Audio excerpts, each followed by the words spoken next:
ഏറെ നാളത്തെ കാത്തിരിപ്പിന് ശേഷം എനിക്കൊരു കുറച്ച് ലോങ് വർക്ക് ഫ്രം ഹോം വന്നിട്ടുണ്ട്. അപ്പം ഞാൻ വിചാരിച്ചു ഒന്ന് നാട്ടിൽ പോകാമെന്ന്. ഇത് എൻ്റെ ഉറപ്പ് പ്രകാരം എനിക്ക് തോന്നുന്നു ഇതെൻ്റെ അമ്മയ്ക്ക്, അതായത് എൻ്റെ ഹസ്ബൻഡിൻ്റെ അമ്മയ്ക്ക് അറിയില്ല. അപ്പോൾ ഞാൻ ഹെയറൊക്കെ ഇങ്ങനെ കെട്ടി എൻ്റെ കംഫർട്ടായിട്ടാണ്, കാരണം ട്രെയിനിൻ്റെ അകത്ത് എനിക്ക് ഉറങ്ങണം. പിന്നെ ട്രോളിയൊക്കെ റെഡിയാക്കി വീട് മൊത്തം അറേഞ്ച് എല്ലാം ചെയ്ത് കഴിഞ്ഞു. പക്ഷേ എന്താണ്, എനിക്കൊരു എത്രയും പെട്ടെന്ന് റെയിൽവേ സ്റ്റേഷനിൽ എത്തണം. എത്തിയതിന് ശേഷം നമുക്ക് ബാക്കി കാണാം. ഓക്കെ. അപ്പൊ കേസ് ഞാൻ നേരെ വീട്ടിൽ പോകാനായിട്ട് ഇറങ്ങിയിട്ടാ.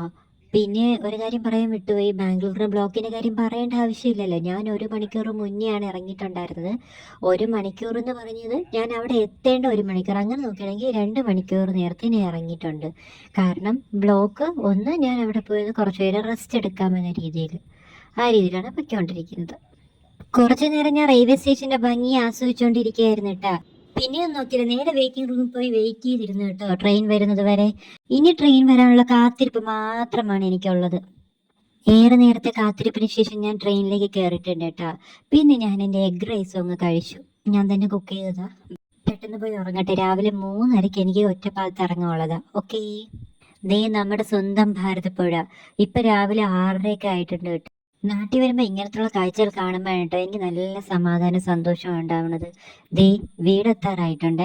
വീട്ടിൻ്റെ അടുത്തുള്ള പാടമാണ് കേട്ടോ ഈ കാണുന്നത്. ഇനി നമ്മൾ ഏറ്റവും കാത്തിരുന്ന സംഭവം, അമ്മേനെ കാണാൻ പോവുകയാണ്. അപ്പോൾ അമ്മയ്ക്ക് ഇതുവരെ അറിയില്ല ഞാൻ ഇവിടെ എത്തിയെന്നോ അല്ലെങ്കിൽ ഞാൻ ഇവിടെ കേരളത്തിൽ എത്തിയിട്ടുണ്ടെന്നോ ഒന്നും അറിയില്ല. അമ്മയുടെ ഞാൻ 2-3 മാസം കഴിഞ്ഞിട്ടേ വരുള്ളൂ എന്നൊരു വാക്ക് മാത്രമേ പറഞ്ഞിട്ടുള്ളൂ. ഞാൻ എന്തായാലും അമ്മ എന്നെ കാണുമ്പോൾ അമ്മയുടെ റിയാക്ഷൻ എന്തെന്നുള്ളത് ഞാൻ ഇവിടെ കൊടുക്കാം കേട്ടോ. സന്തോഷമായോ? പ്രതീക്ഷ വരുമൊന്നും ആലോചിക്കാണ്ട് ഇപ്പൊ ഇരുന്നതല്ലേ. പെട്ടെന്ന് ഏട്ടൻ വരുമ്പോ വെള്ളം പിടിക്കട്ടെ വേണ്ടിട്ട് വെള്ളം പിടിക്കായിരുന്നു.